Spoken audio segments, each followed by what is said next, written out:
மாணிக்க வாசகர் அருளிச் செய்த திருவெம்பாவை 18ஆம் நாள் பாசுரம். அண்ணாமலையான் அடிக்கமலம் சென்றிறைஞ்சும் விண்ணோர் முடியின் மணித்தொகை வீரற்றார் போல் கண்ணார் இரவி கதிர் வந்து கார் கரப்ப தன்னார் ஒளி மழுங்கி தாரகைகள் தாம் அகல பெண்ணாகி ஆணாய் அலியாய் பிறங்கொளி சேர் விண்ணாகி மண்ணாகி இத்தனையும் வேறாகி கண்ணார் அமுதமாய் நின்றான் கழல் பாடி பெண்ணே இப்பூம்புனல் பாய்ந்தாடேலோர் எம்பாவாய். பொருள்: சூரியனின் ஒளிக்கீற்று வெளிப்பட்டாலும் விண்ணிலுள்ள நட்சத்திரங்கள் எல்லாம் எப்படி மறைந்தனவோ அப்படி அண்ணாமலையாரின் திருவடியை பணிந்ததும் தேவர்களின் மணிமுடியில் உள்ள நவரத்தினங்கள் ஒளி இழந்தன.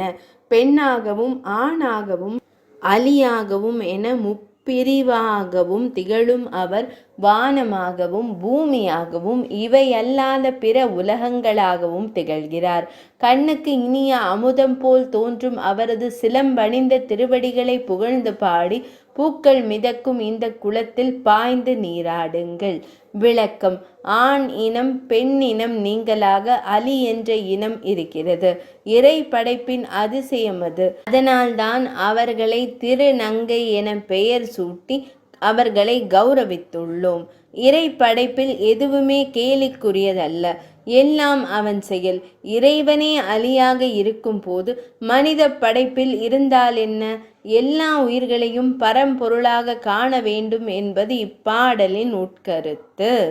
18ஆம் நாள் பாசுரம் நிறைவடைந்தது.